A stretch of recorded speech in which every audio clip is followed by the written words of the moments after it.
በስመ አብ ወወልድ ወመንፈስ ቅዱስ አሐዱ አምላክ አሜን። እግዚአብሔር ቤተሰቦች እናታችን የቅድስት ድንግል ማርያም ወዳጆች ሁላችሁንም በወደደን ስለኛም ራሱን አሳልፎ በሰጠው በጌታችን በመድኃኒታችን በአምላካችን በኢየሱስ ክርስቶስ ፍቅር ሰላም እያልኳችሁ የጀመርነውን የዮሐንስ ራእይ ምዕራፍ 12 ዛሬ የምንቀጥል ይሆናል። ምዕራፍ 12 አርብ እንጨርሳለን።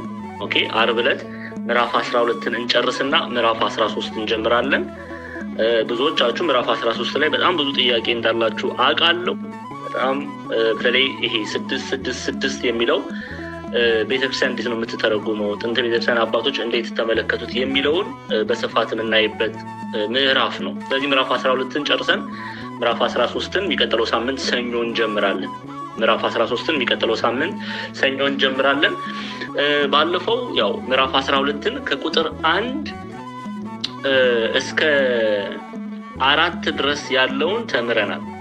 4 ድረስ ያለውን ተምረናል። ምዕራፍ 12 ላይ ያለችው ሴት ማን ናት የሚለውን በደንብ በስፋት ቅዱሳን መጽሐፍትን ይዘን መጽሐፍ ቅዱስን ይዘን አይተናል። ለእናንተም ተመልሶላችኋል። በተለይ ከምዕራፍ 12 ከቁጥር 1 እስከ 4 ላይ ታላቅ ምልክት በሰማይ ታየ። ለምን ታላቅ ተባለ?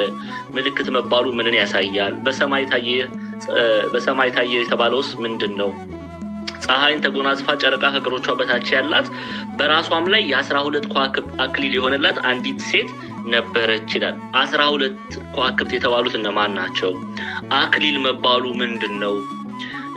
ሴት የተባለችው ማን ናት የሚለውን በደንብ አድርገን አይተናል። ያንን የተማራችሁ ምዕራፍ 12 ላይ ሴት ተብላ የተጠቀሰችዋ ማን ናት የሚለውን ጠንቅቃችሁ ታውቃላችሁ። ለእናታችን ለቅድስት ድንግል ማርያም ስንሰጥ በምን አውድ ነው፣ ለቤተ ክርስቲያን ስንሰጥ በምን አውድ ነው የሚለውን አይተናል። ያው ሪኮርድ ስላለ ሪኮርዱን ማድመጥ ትችላላችሁ ያመለጣችሁ ካላችሁ። ቁጥር 2 ላይም እርሷም ጸንሳ ነበር፣ ምጥም ተይዛ ልትወልድ ተጨንቃ ጮኸች ይላል። ኦኬ፣ ለእናታችን ለቅድስት ድንግል ማርያም ይሄ ይነገራል ወይ? ቤተ ክርስቲያን ይሄ በሴቶች ልማድ ያለፈው በእናታችን በቅድስት ድንግል ማርያም አልፏል ትላለች ወይ? አትልም። እና ታዲያ ለእመቤታችን ስንሰጥ ለምንድን ነው ምጥም ተይዛ ልትወልድ ተጨንቃ ጮኸች ካለ ለእመቤታችን እንዴት ልንሰጥ እንችላለን ብለው የጥያቄ የሚያነሱ አንዳንድ ሰዎች አሉ። ለእነርሱም ደግሞ መልስ መልሰናል። ምን ማለት ነው ምጥም ተይዛ ልትወልድ ተጨንቃ ጮኸች ማለት ምን ማለት ነው የሚለውን ተርጉመን በቤተክርስቲያናችን አስተምሮ መሰረት ምን ማለት ነው የሚለውን አይተናል። ለእመቤታችን ሲሰጥ መከራ ፈተና መቀበሏን ለመግለጥ ነው ብለን አይተናል። ለቤተ ክርስቲያንም መምህራን ወምዕመናን ይህንን ሁሉ በስፋት አይተናል። ስለዚህ ያመለጣችሁ ካላችሁ ግቡና ተማሩ። ከዛ በኋላ ሙሉ የሆነው በተለይ ራዕየ ዮሐንስ ምዕራፍ 12 ላይ ሴት ተብላ የተጠራች ማን ናት የሚለውን ሐሳብ በደንብ ትረዳላችሁ። ከዛ ደግሞ አልፎ ታላቅ ቀይ ዘንዶ 7 ራሶችና 10 ቀንዶች ነበሩት፣ በራሶቹም ላይ 7 ዘውዶች ነበሩ። ጅራቱም የሰማይ ከዋክብት ሲሶ እየሳበ ወደ ምድር ጣላቸው። ይህንን ሁሉ አይተናል። አውሬ የተባለው ዘንዶ የተባለው ማን ነው? ሌላ ምልክት በሰማይ ታየ። ስለምን ተባለ? ለምን ቀይ ተባለ? ለምን በሌላ ቀለም አልተገለጠም? ለምንድን ነው ቀይ የተባለው? እንዴ ከመች ጀምሮ ነው ዘንዶ ታላቅ የተባለው? ታላቅ የሚለው ቃል እንዴት ሊሰጠው ይችላል ብለው ለሚጠይቁት ሰዎችም ለምንድን ነው ራዕየ ዮሐንስ ላይ ታላቅ የሚለው ቃል የተጠቀሰው? ይሄንንም በደንብ አድርገን ተምረናል። የተማራችሁ በደንብ ታውቃላችሁ። ታላቅ ሲል ምን ማለቱ ነው? ቀይ ሲል ምን ማለቱ ነው? ዘንዶ ሲል ምን ማለቱ ነው? 7 ራሶች የተባሉት ምንድን ናቸው? 10 ቀንዶች የተባሉት ምንድን ናቸው? በራሶቹም ላይ 7 ዘውዶች ነበሩ። ለምንድን ነው በራሶቹም ላይ 7 ዘውዶች የነበሩት? እነዚህን ሁሉ አይተናል። ለምን 7 ሆኑ? እነዚህን ሁሉ ተምረናል። የተማራችሁ ታውቃላችሁ። ከዛ ቁጥር 4 ላይ ጅራቱም የሰማይ ከዋክብትን ሲሶ እየሳበ ወደ ምድር ጣላቸው። ሲሶ ማለት 1/3 ምን ማለት ነው? ጅራቱም የሰማይ ከዋክብትን ሲሶ እየሳበ ወደ ምድር ጣላቸው መባሉ ምንድን ነው? አንድም ብለን በሁለት ተተርጉሞ በቤተክርስቲያን አባቶች ያለውን ሂደት አይተናል። የሰማይ ከዋክብት የተባሉት አንድም መላእክት እሱን ተከትለው የወደቁ መላእክትን ብለው ያነሱ አባቶችን ሁሉ ተመልክተናል። አንድም ደግሞ ለታላቅ ክብር ተጠርተው ለሰማያዊ ክብር ተጠርተው ግን በኋላ በስተት ትምህርት ክፉ የተባለ ዘንዶ የተባለ የእግዚአብሔር ጠላት የሆነው በትምህርት እያሳተ በተለያየ መልኩ ከዛ ትልቅ ክብር እርሱን የተከተሉ እንዴት ባለ አወዳደቅ እንደወደቁ ተመልክተናል። ኢትዮጵያን ሊቃውንትን ሌሎችንም ሰጋኔ ቤተክርስቲያን አባቶች የያዝን እስከዚህ ድረስ ተምረናል። ዛሬ የምንቀጥለው ከቁጥር እዛው ቁጥር 4 ላይ ዘንዶውም ሴቲቱ በወለደች ጊዜ ሕፃኗን እንዲበላ ልትወልድ ባላት ሴት ፊት ቆመ ከሚለው እንቀጥላለን ማለት ነው። ይሄንን እንደ መግቢያ እንደ መንደርደሪያ ያነሳሁት መማራችን አዲስ ተማሪዎች ካሉ ይሄንን መማራችንን ያውቁ ዘንድ ሄደው ደግሞ ሪኮርድ ያደምጡ ዘንድ በሚል ነው እንጂ እናንተ በደንብ ተምራችሁታል፣ ጠንቅቃችሁ እያንዳንዱን ቨርስ አይታችኋል። ስለዚህ ዛሬ እግዚአብሔር አምላክ በወደደና በፈቀደ መጠን ዘንዶውም ሴቲቱ በወለደች ጊዜ ሕፃኗን እንዲበላ ልትወልድ ባላት ሴት ፊት ቆመ ከሚለው ጀምረን እግዚአብሔር እስከፈቀደልን ድረስ ሰዓታችንን እየጠበቅን እንማራለን ማለት ነው። የሚያስተምረን መንፈስ ቅዱስ ነው። ስለዚህ ሁላችሁም የምትሰሙትን የእግዚአብሔር ቃል በልቦናችሁ ላይ በማተም በመልካሙ ጎዳና እንድትመላለሱ በክርስቶስ ኢየሱስ ፍቅር ሁላችሁንም እጠይቃችኋለሁ። እሺ፣ ዘንዶውም ሴቲቱ በወለደች ጊዜ ሕፃኗን እንዲበላ ልትወልድ ባላት ሴት ፊት ቆመ። እቺ ሴት በተለይ ቁጥር 4 ላይ የተጠቀሰችው ሴት እና ቁጥር 1 ላይ የተጠቀሰችው ሴት አንድ አይነት ሴት አንድ አይነት ናቸው። ምን ማለት ነው? ቁጥር 1 ላይ በታላቅ ምልክትም በሰማይ ታየ፣ ፀሐይ ተጎናጽፋ ጨረቃ ከእግሮቿ በታች ያላት በራሷም ላይ የ12 ከዋክብት አክሊል የሆነላት አንዲት ሴት ነበረች የተባለችው እሷ ናት። አሁን ደግሞ ቁጥር 4 ላይ ዘንዶም በሴቲቱ ይሄ ፀሐይን በተጎናጸፈችው ጨረቃ ከእግሮቿ በታች ባላት ሴት ፊት ቆመ። ዘንዶ ሴቲቱ በሷ ፊት ቆመ።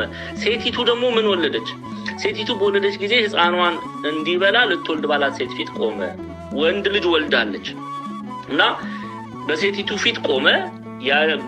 በዛች ሴት ፊት ቆሞ ምን አደረገ ይለናል? ዘንዶ ሴቲቱ በወለደች ጊዜ ሕፃኗን እንዲበላ ልትወልድ ባላት ሴት ፊት ቆመ። እሺ፣ አሁን የቤተክርስቲያናችን ትርጓሜ ይህንን እንዴት ነው የሚፈታው? እንዴት ነው የሚያስተምሩን አባቶቻችን?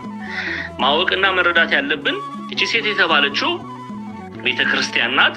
እናታችን ቅድስት ድንግል ማርያምን ከቤተክርስቲያን ነጥለን አናይም። ይሄን ልናውቅና ልንረዳ ያስፈልጋል። ይህን ክፍል ለእመቤታችን ስንሰጥ ያው በጣም ብዙ አንድ ሙሉ መርሃ ግብር ለእመቤታችን እንዴት ይሰጣል የሚለውን ስለተማርን ነው ቶሎ እያልኩ መሄደው። ግን እቺ ሴት ቤተክርስቲያን ናት። እናታችን ቅድስት ድንግል ማርያምን ከቤተክርስቲያን ነጥለን አናያትም። ለዛ ነው አባቶቻችን ችን ሴት እናታችን ቅድስት ድንግል ማርያም ኢየሱስ ክርስቶስን ወልዳልናለችና በስጋ ወልዳለችና ለሷ ይሰጣሉ። ከዛም ደግሞ አልፎ ለቤተ ክርስቲያን ይሰጣል። አንድም ተርጓሚውን አሳይቻችኋለሁ። እሺ፣ ግን ዘንዶም ሴቲቱ በወለደች ጊዜ ሕፃኗን እንዲበላ ልትወልድ ባላት ሴት ፊት ቆመ ይላል። በቤተ ክርስቲያን ፊት ቆመ። ኦኬ፣ በእናታችን በቅድስት ድንግል ማርያም ፊት ቆመ። ቆመ ስንል ምን አደረገ? ለጥፋት ነው የቆመው። በጥፋቱ በበደሉ ጸና። አንድም ተርጓሚያችንን እናየዋለን እና ቆመ ሲል መከራ ሊጭን በበደሉ በክፋቱ ጸና ነው ተብሎ የሚተረጎመው። ዘንዶ በቤተ ክርስቲያን ፊት የቆመው ዘንዶ በሴቲቱ ፊት የቆመው ከእናታችን ከቅድስት ድንግል ማርያም የሚወለደውን በኢየሱስ ክርስቶስ ላይ መከራ ሊጭን እጅ ሊጭን መከራ ሊያጸና በቤተ ክርስቲያን ፊት ቆመ ስንል በቤተ ክርስቲያን ፊት ቆመ ስንል በእግዚአብሔር ቃል በጸኑት ላይ መከራ ሊጭን መከራ ሊያጸና በእነርሱ ላይ ፈተና ሊያደርግ ቆመ። ለመልካም አይደለም የቆመው፣ ለጥፋት ነው የቆመው፣ በጥፋት ነው የጸናው። አንድምታ ትርጓሜያችንን ላሳያችሁ። እሺ፣ ይኸው መምህራን ምዕመናንን በትምህርት ገንዘብ አደረጉ፣ ምግባር ሃይማኖት በአሕዛብ ዘንድ የጠፋ መስሎ ሳለ በእግዚአብሔር ዘንድ ለኋላ ትውልድ መጠበቁ መናገር ነው። ምዕመናን በአሕዛብ ዘንድ ቢጎዱ በእግዚአብሔር ዘንድ አለመጎዳታቸው መናገር ነው። ብላቴናው ነጥቀው ወደ እግዚአብሔር ወደ መንበሩ አደረሱት። ብላቴና የሚለው ኢየሱስ ክርስቶስን ነው።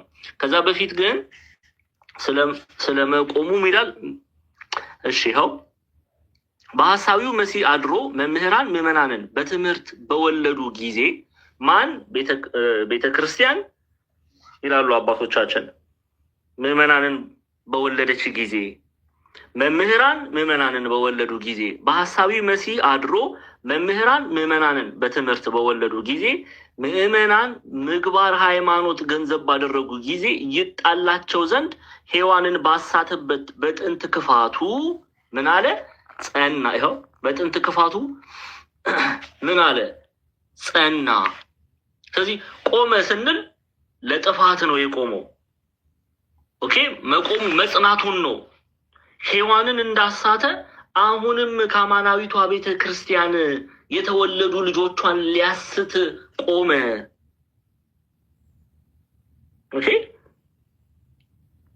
ልትወልድ ባላት ሴት ፊት ቆመ። ኦኬ ሲል መቆም ፈተና መከራ ሊያጸና በቤተ ክርስቲያን ላይ ፈተና መከራ ሊያጸና በእናታችን በቅድስት ድንግል ማርያም ላይ ፈተና መከራ ሊያጸና ቆመ። ኦኬ እናታችን ቅድስት ድንግል ማርያም ኢየሱስ ክርስቶስን ወለደች። በእርሷም ላይ መከራ ሊያጸና ቆመ። አንድም ይላሉ አባቶቻችን ቤተ ክርስቲያን የሚያድናትን ወንድ ልጅ ወለደች። የሚያድናት ወንድ ልጅ ወለደች ይላሉ። ምን ማለት ነው? ኢየሱስ ክርስቶስ እናታችን ቅድስት ድንግል ማርያም ቤተ ክርስቲያን ተብላ ትጠራለች። ኦኬ እርሷ በወለደችው ልጅ ፊት ቆመ። ምን ሊያደርግ? እጅ ሊጭን፣ መከራ ሊጭን። ከዛ ደግሞ ቀጠሉና ቤተ ክርስቲያንን የሚያድነው ማን ነው? እኔና እናንተን የሚያድን ማን ነው? ኢየሱስ ክርስቶስ። ስለዚህ አንድም ቤተ ክርስቲያን የሚያድናትን ወንድ ልጅ ወለደች። እሱ ማን ነው? ኢየሱስ ክርስቶስ። ኦኬ ኢየሱስ ክርስቶስ። አንድም መምህራን ምዕመናንን በትምህርት ወለዱ። ስለዚህ ከጥንት ጀምሮ ሔዋንን ያስት የነበረው ዲያብሎስ ምዕመናን ላይ መከራ ሊጭን አንድም በተወለደው ልጅ ዓለሙን የሚያድነው ኢየሱስ ክርስቶስ በተወለደው ልጅ ላይ መከራ ሊጭን በፊት ቆመ፣ ጸና። በጥንት በደሉ፣ በጥንት ክፋቱ፣ በጥንት ወንጀሉ ጸና። ለዛ ነው አባቶቻችን ምን ይላሉ? ምዕመናን በትምህርት በወለዱ ጊዜ ምዕመናንን ምግባር ሃይማኖት ገንዘብ ባደረጉ ጊዜ ይጣላቸው ዘንድ ሔዋንን ባሳተበት በጥንት ጥፋቱ በደሉ ማለት ነው ጸና። በክፋት ጸና ማለት ነው። እሺ አሁን ያደረጋቸውን አንድ ሁለት እያልን እናያለን። ኦኬ አንድ ሁለት እያልን ሁሉንም የምንመለከት ይሆናል። በደንብ አድርጋችሁ ትረዱኝ ስለምፈልግ ነው። ጸና ሲባል ምን ማለት ነው የሚለውን ሀሳብ በደንብ እንድትይዙልኝ እፈልጋለሁ። እሺ እንቀጥል። አሁን ዲያብሎስ ቤተክርስቲያን ላይ በታሪክ ረገድ እጅ ጭኗል ወይ? አዎ መከራ እጅ ጭኗል፣ መከራ አጽንቷል እናያለን። አሁን ለምሳሌ እመቤታችን መጀመሪያ የስምዖንን ትንቢት እንመልከት። በሉቃስ ወንጌል መጽሐፍ ቅዱስ ለምትጽፉ ሰዎች የሉቃስ ወንጌል ምዕራፍ 2ን ክፈቱልኝ። የሉቃስ ወንጌል ምዕራፍ 2 ቁጥር 35። ይኸው ስምዖን ምንድን ነው ያላት እናቱን? ስምዖንም ባረካቸው፣ እናቱን ማርያምንም እነሆ የብዙዎች ልብ ሐሳብ ይገለጥ ዘንድ ይህ በእስራኤል ላሉት ለብዙዎች ለመውደቃቸውና ለመነሳታቸው ለሚቃወሙትም ምልክት ተሹሟል። በአንቺም እሷን ነው የሚናገረው። በአንቺም ደግሞ በነፍስሽ ምን ያልፋል አለ? ሰይፍ ያልፋል አላት። መከራ ትቀበያለሽ ማለት ነው። ኦኬ ሰይፍ ያልፋል፣ በአንቺም ደግሞ በነፍስሽ ሰይፍ ያልፋል። ኦኬ መከራ እንደምትቀበል ሐዘኗን ነው ስምዖን የተናገረው። እናታችን ቅድስት ድንግል ማርያም በስደት አልፋለች፣ ወደ ግብጽ ወርዳለች። በክፉ አይሁዳውያን ብዙ እጅ መጫን ደርሶባታል። ሊገሏት ሁሉ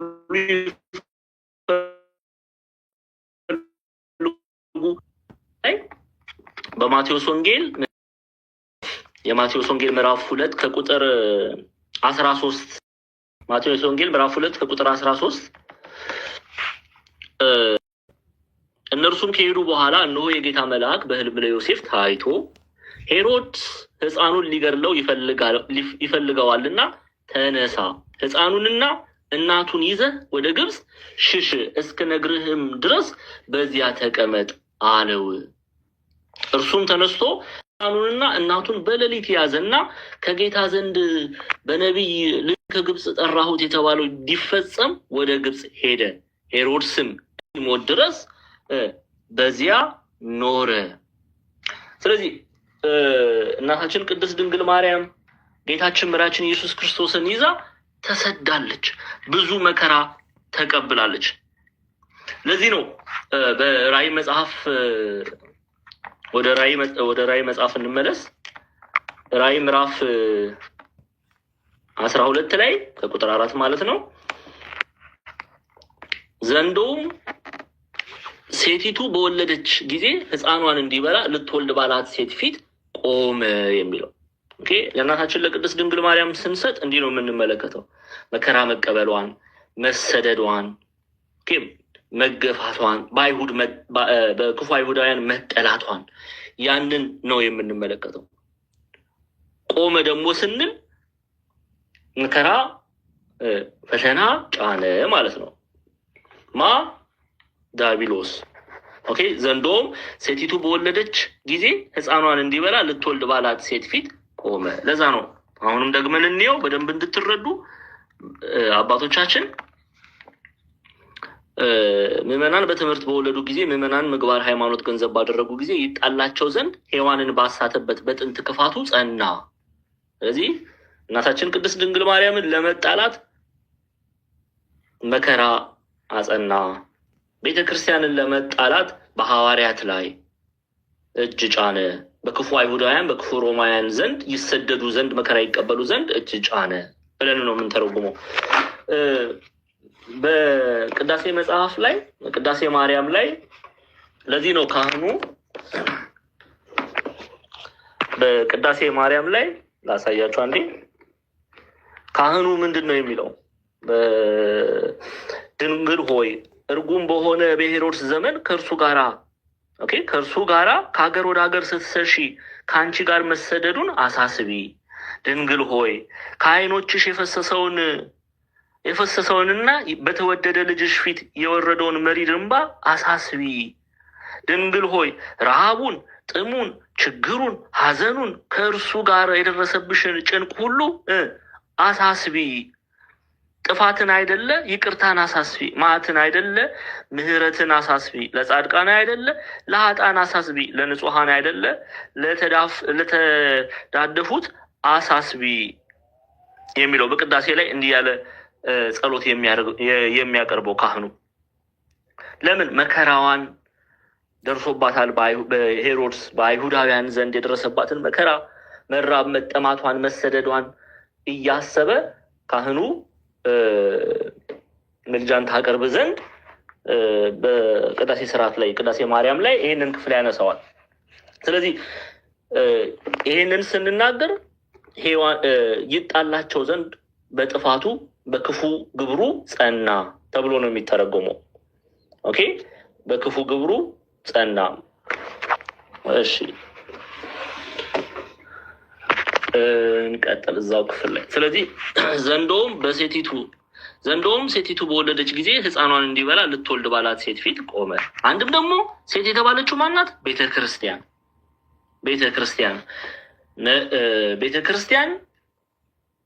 በቤተክርስቲያን ልጆች ላይ እጅ ሊጭን ዲያብሎስ ጸና፣ በክፋቱ ጸና። ክርስቶስን በመሰሉ በትምህርቱ በተመላለሱ ክርስቲያኖች ላይ መከራ ያጸና ዘንድ ዲያብሎስ በክፋቱ ጸና ተብሎ ይተረጎማል። ግልጽ ነው አይደለ?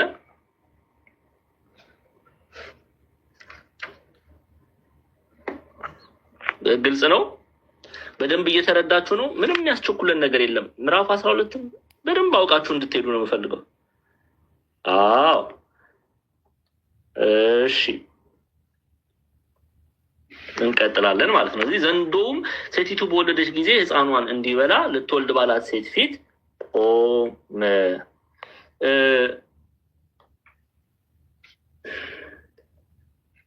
እሺ፣ ልትወልድ ባላት ሴት ፊት ቆመ።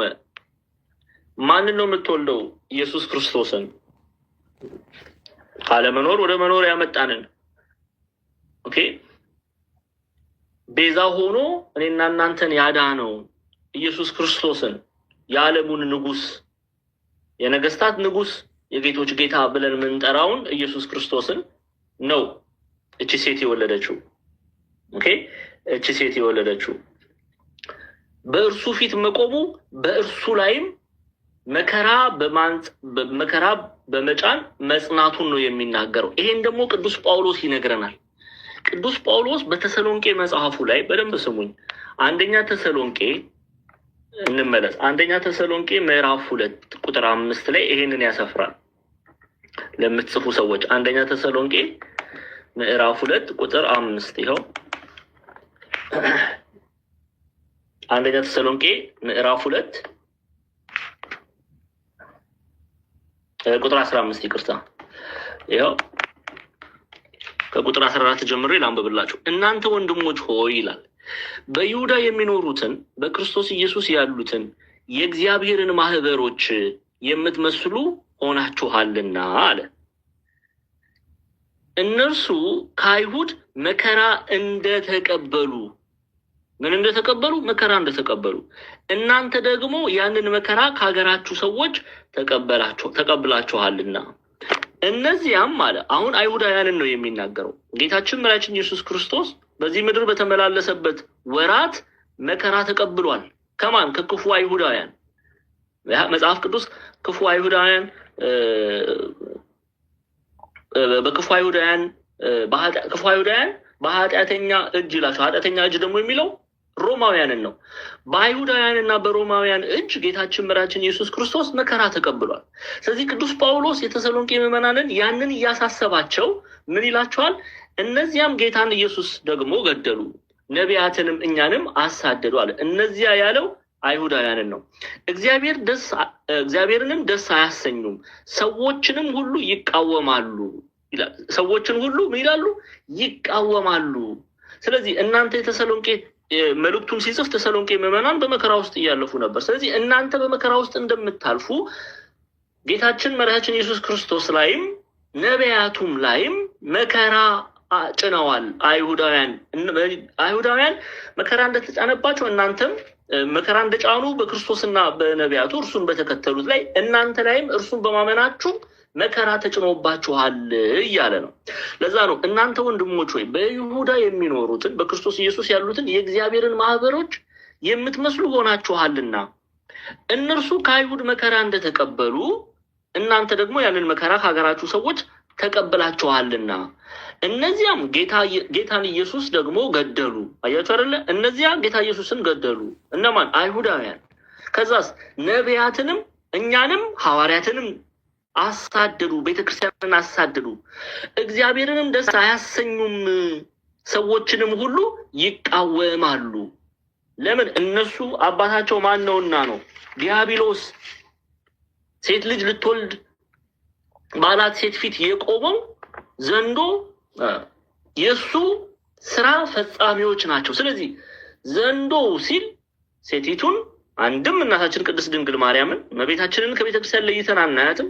ቤተክርስቲያንን ማሳደዱን ለመግለጽ ነው። ሁልጊዜ ደግሞ መቆሙ ሁልጊዜ ጸንቶ በዚህ ክፉ ግብሩ ጸንቶ የሚቀጥል ነው። የዛሬ 2000 ዓመት ጌታን እንዳሳደደ በእርሱ ያመኑት እንዳሳደደ መከራ እንደጫነ አሁንም በእርሱ የሚያምኑትን መከራ እየጫነ ማለትም እያሳደደ ዘመኑ ያልፋል ማለት ነው። ሁልጊዜ ቀጥ ያለ ሐሳብ ነው ያለው። መቆሙ የማይለወጥ መሆኑ ነው። የሰይጣን ልብ የማይለወጥ ኦኬ። የሰይጣን ልብ ስላችሁ ሐሳቡ መልካም የሚሆን አይደለም። ሁልጊዜ ክፉ ነው። ሁልጊዜ ማሳደድ ነው። ሁልጊዜ ክፋት ነው። ሁልጊዜ መግደል ነው። ሁልጊዜ ጥፋት ነው ሲል ነው ቆመ የሚለው። ጸንቶ ቆመ በቃ። ለዚህ ነው ዘንዶውን ሴቲቱ በወለደች ጊዜ ሕፃኗን እንዲበላ ልትወልድ ባላት ሴት ፊት ቆመ። ማንን ሊበላ? ሕፃኗን። ማን ነው ያ ሕፃን? ኢየሱስ ክርስቶስ። ስለዚህ ቤተ ክርስቲያን እመቤታችን ከቤተ ክርስቲያን ከእመቤታችን የተወለደውን የተገኘውን ኢየሱስ ክርስቶስን ለማሳደድ ሁልጊዜ ዲያብሎስ ምን ያደርጋል? ይቆማል። ሐሳብ አይለወጥም። ሁልጊዜ ክፉ ነው። ሁልጊዜ መጥፎ ሐሳብ ነው ያለው። ሁልጊዜ ማሳደድ ነው። ሁልጊዜ መግደል ነው። ለዛ ነው ቅዱስ ጳውሎስ በመልእክቱ ለተሰሎንቄ ክርስቲያኖች እነዚያ ጌታን ኢየሱስን ደግሞ ገደሉ፣ ነቢያትንም እኛንም አሳደዱ፣ እግዚአብሔርንም ደስ አያሰኙም፣ ሰዎችንም ሁሉ ይቃወማሉ። በዘመን ቤተ ክርስቲያንን ያሳድዳል፣ የክርስቶስ የሆኑትም ያሳድዳል። በዚህ ክፉ ግብሩ ጸንቶ ቆሟል ይላሉ አባቶቻችን። ግልጽ ነው። ቁጥር 4 ክርስቲያኖች በደንብ እየገባችሁ ነው። ደጋግመን የምናነሳው በደንብ እንድትረዱ ስለምፈልግ ነው። ግልጽ ነው። ስለዚህ ቆመ ሲል ምን ተብሎ ይተረጎማል ማለት ነው? በሐሳዊው መሲህ አድሮ መምህራን ምዕመናን በትምህርት በወለዱ ጊዜ፣ ቤተክርስቲያን በትምህርት በወለደች ጊዜ፣ ምዕመናን ምግባር ሃይማኖት ገንዘብ ባደረጉ ጊዜ፣ ክርስቶስን በመሰሉ ጊዜ ምን ይላቸዋል? ይጣላቸው ዘንድ ሔዋንን ባሳተበት በጥንት ክፋቱ ምን አሉ አባቶቻችን? ጸና። በቃ ስለዚህ በጥንት ክፋቱ ጸና። ቆመ ሲባል በጥንት ክፋቱ ጸና። ማንን እያሳደደ? ቤተክርስቲያንን እያሳደደ። ማንን እያሳደደ? እናታችን ቅድስት ድንግል ማርያምን እያሳደደ። ማንን እያሳደደ? ጻድቃን፣ ሰማዕት፣ ሐዋርያት፣ ነቢያቱን እያሳደደ በጥንት ክፋቱ ጸና። እሺ እንቀጥል። ራዕየ ዮሐንስን ምዕራፍ 12 ሆነ ሌሎችንም ምዕራፎች እንዲህ ነው በደንብ አድርገን በደንብ እስኪገባችሁ ድረስ እንደው የፈለገ ጊዜ ይውሰድ ይሄ መጽሐፍ እንዲያው ራስጌ ላይ የሚቀመጥበት ዘመን ያበቃል። በደንብ መማር አለባችሁ። ቤተክርስቲያን እንድታውቁላት ነው የምትፈልገው። እሺ እንቀጥል። ቁጥር 5 አሕዛብንም ሁሉ። አዎ እውነት ነው። ይኸው ዛሬም ባለችዋ ቤተክርስቲያን እያሳደደ ነው ያለው ዲያብሎስ። የዛሬ 2000 ዓመትም ክርስቶስን ጻድቃን ሰማዕታቱ ላይ መከራ እንደጫነ ይኸው ዛሬም በሐዋርያዊት በሆነችው ቤተክርስቲያን ላይ መከራ እየጫነ ነው። ልጆቿን እየገደለ ልጆቿን እያሳደደ በእምነት ያልበረቱትን ደግሞ ምን ያደርጋል? እያሳተ በትምህርት እያሳተ ወደ ምንፍቅናው ይወስዳል።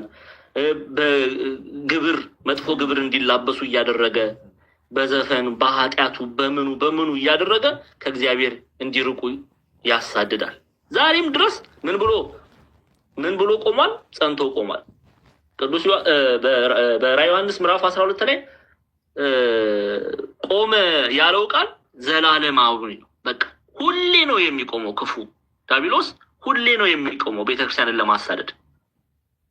በጥንት በደሉ ከሔዋን ጀምሮ እስካሁን ድረስ እንደቆመ ነው። ይኸው እሺ ቁጥር 5 ላይ አሕዛብንም ሁሉ በብረት በትር ይገዛቸው ዘንድ ያለውን ወንድ ልጅ ወለደች። ልጇም ወደ እግዚአብሔርና ወደ ዙፋኑ ተነጠቀ ይላል። ማን? ኢየሱስ ክርስቶስ። አሕዛብንም ሁሉ በብረት በትር ይገዛቸው ዘንድ ያለውን ወንድ ልጅ ወለደች።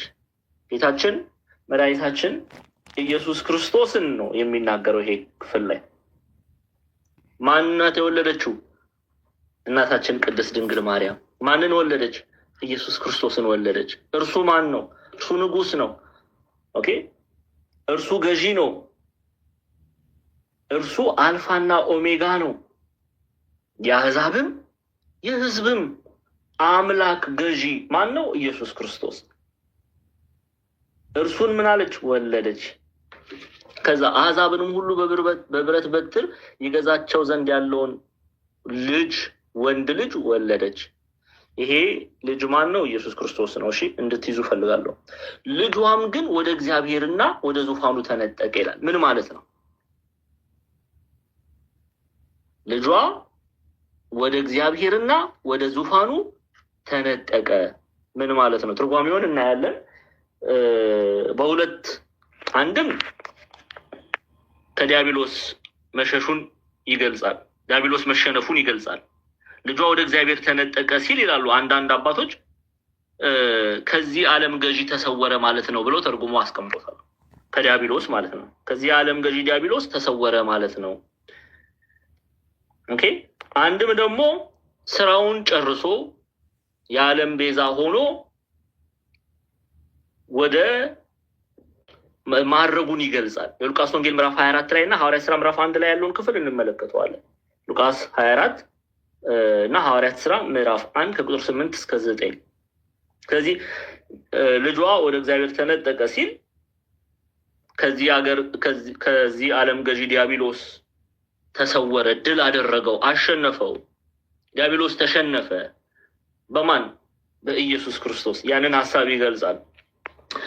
አንድምታ ትርጓሜያችንን እንመልከት።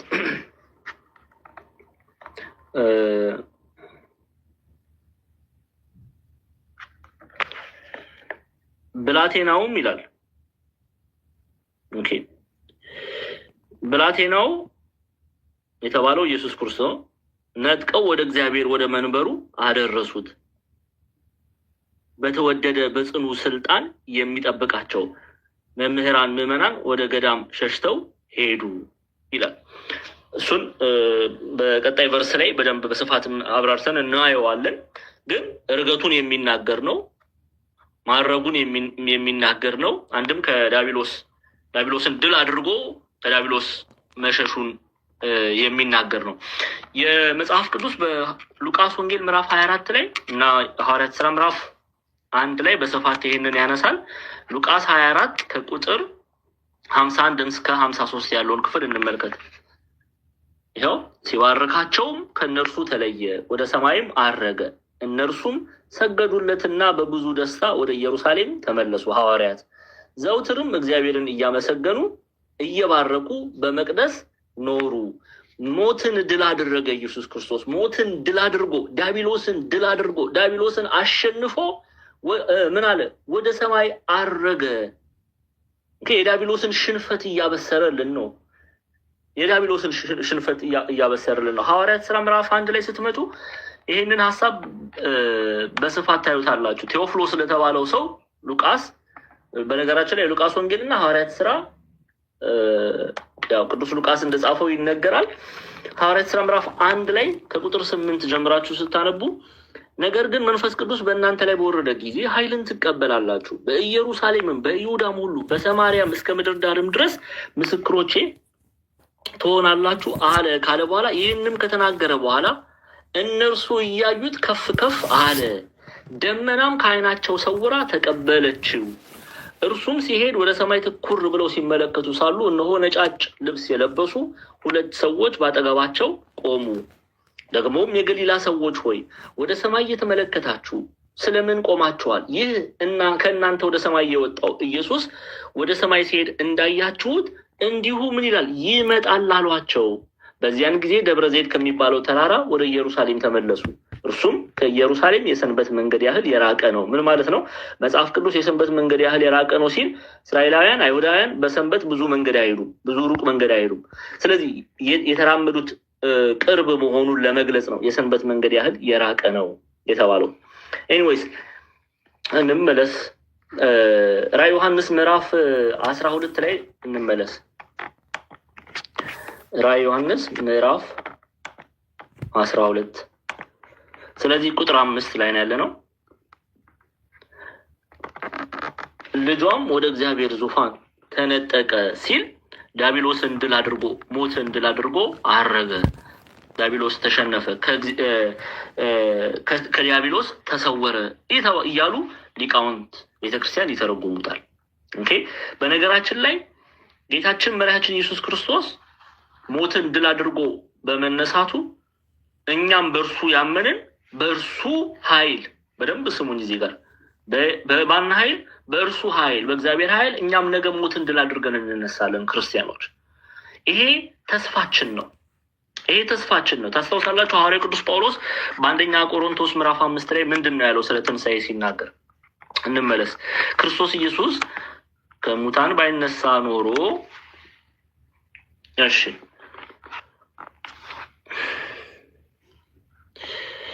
ወንድሞች ሆይ ብሎ ይጀምራል።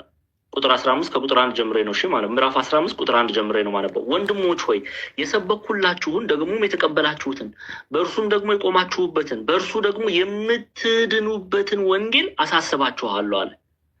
በከንቱ ካላመናችሁ በቀር ብታስቡት በምን ቃል እንደሰበኩላችሁ አሳስባችኋለሁ።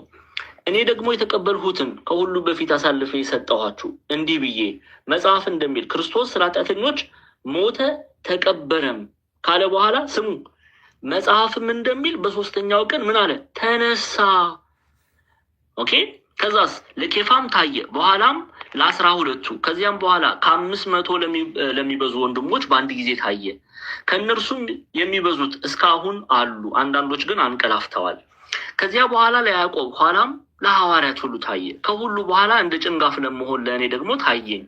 እኔ ከሐዋርያት ሁሉ የማንሰነኝና የእግዚአብሔር ቤተክርስቲያንን ስላሳደርኩ ሐዋርያ ተብዬ ልጠራ የማይገባኝ፣ ነገር ግን በእግዚአብሔር ጸጋ የሆንኩ እኔ ነኝ። ለእኔም የተሰጠኝ ጸጋው ከንቱ አልነበረም፣ ከሁሉም ይልቅ ግን ደከምኩ። ዳሩ ግን ከእኔ ጋር ያለው የእግዚአብሔር ጸጋ ነው እንጂ እኔ አይደለሁም። እንግዲህስ እኔ ብሆን እነርሱም ቢሆኑ እንዲሁ እንሰብካለን፣ እንዲሁም አመናችሁ ካለ በኋላ ቁጥር 12 ላይ ክርስቶስ ከሙታን እንደተነሳ የሚሰብክ ከሆነ ግን ከእናንተ አንዳንዶች ትንሣኤ ሙታን የለም እንዴት ይላሉ? ትንሣኤ ሙታን ከሌለ ክርስቶስ አልተነሳም። ክርስቶስ ካልተነሳ እንግዲያስ ስብከታችን ከንቱ ነው፣ እምነታችሁም ደግሞ ከንቱ ናት። ደግሞ ክርስቶስ አስነስቶታል ብለን በእግዚአብሔር ላይ ስለመሰከርን ሐሰተኞች የእግዚአብሔር ምስክሮች ሆነን ተገኝተናል። ሙታን ግን የማይነሱ ከሆነ እርሱን አላስነሳውም። ሙታን የማይነሱ ከሆነ ክርስቶስ አልተነሳም። ክርስቶስ ካልተነሳ እምነታችሁ ከንቱ ናት፣ እስካሁን ድረስ በኃጢአት አላችሁ። እንግዲያስ በክርስቶስ ያንቀላፉት ደግሞ ጠፍተዋል። በዚህች ሕይወት ብቻ ክርስቶስን ተስፋ ያደረግን ከሆነ ከሰው ሁሉ ይልቅ ምስኪኖች ነን። አሁን ግን አለ። አሁን ምን እያለ ነው ቅዱስ ጳውሎስ? ክርስቶስ ከሙታን ባይነሳ ኖሮ እምነታችን፣ ሁሉ ነገር፣ ስብከታችን ሁሉ ከንቱ ነው። ግን ክርስቶስ ምን ሆኗል አለ። አሁን ቁጥር 20 ላይ አሁን ግን ክርስቶስ ላንቀላፉት በኩራት ሆኖ ከሙታን ምን ብሏል? ተነስቷል። ሞት በሰው በኩል ስለመጣ ትንሣኤ ሙታን በሰው በኩል ሆኗል። ሁሉ በአዳም እንደሚሞቱ እንዲሁ ሁሉ በክርስቶስ ደግሞ ምን ይሆናሉ? ሕያዋን ይሆናሉ። ስለዚህ የክርስቶስ ሞትን ድል አድርጎ መነሳት የኔና የእናንተ ተስፋ ነው። ያንን ነው ራዕየ ዮሐንስ ምዕራፍ 12 ላይ የምናየው። ኦኬ። ተነስቷል። ማን? ኢየሱስ ክርስቶስ ዲያብሎስን ድል አድርጎ ሞትን ድል አድርጎ ተነሳ። ልጇም ወደ እግዚአብሔር ወደ ዙፋኑ ተነጠቀ፣ ከዲያብሎስ ሸሸ፣ ዲያብሎስን ድል አደረገው። ኦኬ። አረገ። እኛም ነገ በክብር እንደምንገለጥ አስረግጦ የሚናገር የተስፋ ቃል ነው። ኦኬ። የተስፋ ቃል ነው። ጌታችን መድኃኒታችን ኢየሱስ ክርስቶስ ሞትን ድል አድርጎ ተነሳ ስንል እርሱ በአባቱ ፈቃድ፣ በአባቱ በአብ ፈቃድ፣ በባህሪ ሕይወቱ በመንፈስ ቅዱስ በራሱ ፈቃድ ተነሳ ነው የምንለው። እሺ፣ ይሄንን ማወቅም ደግሞ ያስፈልጋል። ኦኬ። ይሄ መጽሐፍ ለዚህ ደግሞ መጽሐፍ መረጃ አለ። ጌታችን መድኃኒታችን ኢየሱስ ክርስቶስ ራሱ እንደተነሳ፣ በስልጣኑ እንደተነሳ ራሱ ቅዱስ ዮሐንስ በዮሐንስ ወንጌል ምዕራፍ 2 ላይ እንዲህ ሲል ያስቀምጥልናል። ዮሐንስ ወንጌል ምዕራፍ 2 ያው ከቁጥር 19 ጀምሬ ላንብብላችሁ። ኢየሱስም መልሶ ይህን ቤተ መቅደስ አፍርሱት፣ በ3 ቀንም አነሳዋለሁ አላቸው።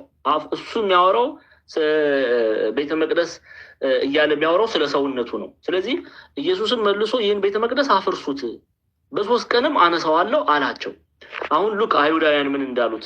ስለዚህ አይሁድ ይህ ቤተ መቅደስ ከ46 ዓመት ጀምሮ ይሰራ ነበር። እነሱ ይህ ቤተ መቅደስ የሚሉት የሰለሞንን ነው። ይህ የሰለሞን ቤተ መቅደስ ከ46 ዓመት ጀምሮ ይሰራ ነበር። አንተስ በ3 ቀን ታነሳዋለህን አሉት። ኦኬ።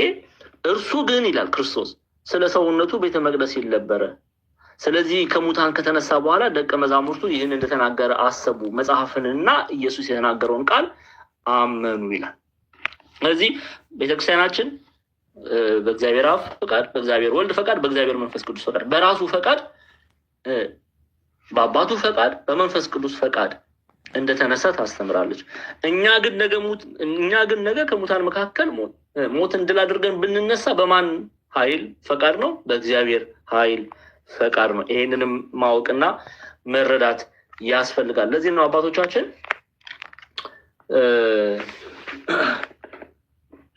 መምህራን ምዕመናን ይቅርታ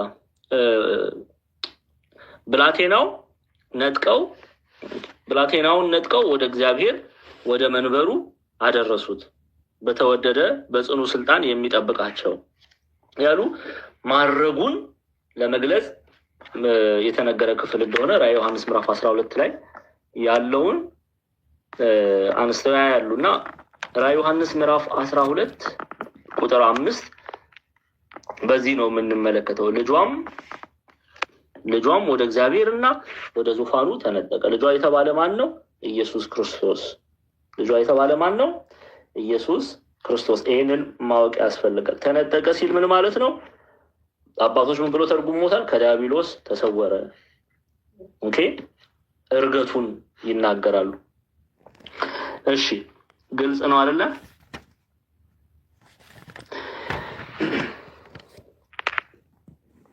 እሺ፣ ከዚህ በኋላ የምናየው ቁጥር 6 ነው። አሁን እዚህ ላይ ከቁጥር 6 ጀምሮ ቁጥር 5 እና ቁጥር 4 እና ቁጥር 5 በደንብ ተረድታችኋል ክርስቲያኖች?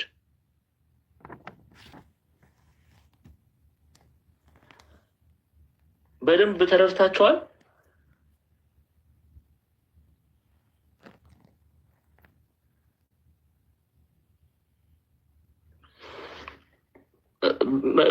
ተው በኋላ በደንብ እንድትረዱ ገብቷችኋል አይደለ? ኦኬ፣ እሺ። አሁን ቁጥር 6 ነው የምንጀምረው ማለት ነው። ቁጥር 6 ላይ ሴቲቱም 1260 ቀን በዚያ እንዲመግቧት በእግዚአብሔር ተዘጋጅቶላት ወደ ነበረው ስፍራ ወደ በረሃ ሸሸች። ቁጥር 6 ላይ ከቁጥር 6 ማለት ነው። ስንት ሰዓት ነው አሁን? ቴንኪዩ ማርሸትዬ። ሴቲቱም መቼም አሁን ሴቲቱ ማን እንደሆነች ስላየን እዛ አናበቃም። አንድም ቤተክርስቲያን አንድም እመቤታችን። እሺ፣ ሴቲቱ 1260 ቀን 1260 ቀናት በዚያ እንዲመግቧት በእግዚአብሔር ተዘጋጅቶላት ወደ ነበረው ስፍራ ወደ በረሃ ሸሸች ይላል። አሁን እዚህ ጋር ይህንን ቁጥር 6ን ለመፍታት 3 ነጥቦች ማወቅ መረዳት ያስፈልጋል። አንደኛ፣ ሴቲቱ ማናት? እስካሁን ስትማሩ የነበራችሁ። ሁለተኛ፣ 1260 ቀናት የተባሉ which is 42 ወራት ማለት ነው አይደለ? 42 ወራት ይመጣል። እንደዛ አይደለ? እስቲ ቼክ ላድርግ ካልኩሌተር ላይ በደንብ እርግጠኛ ለመሆን። 42 ወር አይደለ?